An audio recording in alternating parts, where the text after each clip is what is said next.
Nous revenons en ce jour une fois de plus pour vous parler des maladies sexuellement transmissibles.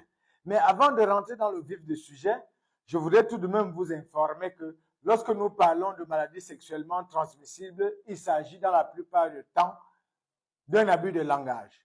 Abus de langage parce qu'un homme peut attraper cette maladie sur une femme alors que la femme là n'est même pas malade.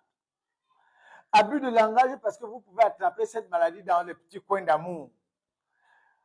Abus de langage justement parce que vous pouvez rester chez vous, cette maladie vient vous rencontrer à la maison, cette maladie vient vous retrouver à la maison.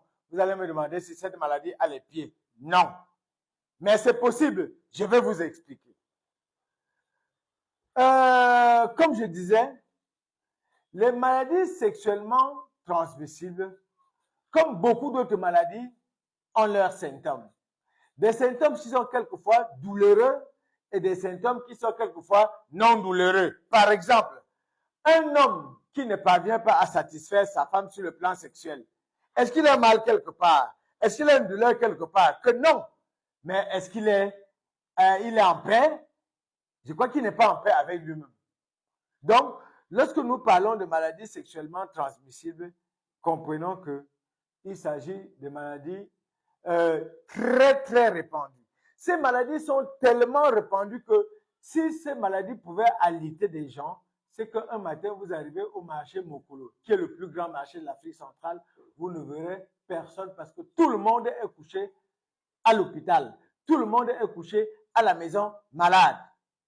Parce que ces symptômes, ces maladies-là, présentent des symptômes qui, quelquefois, ne sont pas douloureux. Une personne qui a des douleurs testiculaires, une personne qui a les testicules qui gonflent, une personne qui a les douleurs urinaires, si vous urinez, ça fait mal. Sachez que vous avez le genre de symptômes qui laissent des petites blessures dans votre passage urinaire. Et comme l'urine est acidique, chaque fois que vous voulez uriner, la goutte d'urine acidique là, ça passe, ça touche la blessure là, vous sentez la douleur. Exactement. Si vous avez une blessure ici sur la main, vous y versez les urines, vous allez ressentir la même douleur. C'est le même mécanisme.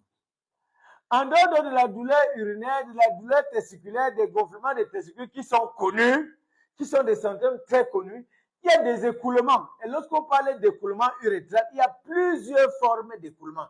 Il y a des formes qui sont connues, des formes qui ne sont pas connues. Par exemple, un homme qui arrête son sexe comme ça, il tire. Quand il appuie à la fin, s'il voit le petit pu qui coule là, il va savoir qu'il y a quelque chose qui ne va pas. Mais il y a des écoulements qui ne sont pas connus. Un homme qui urine, surtout le matin,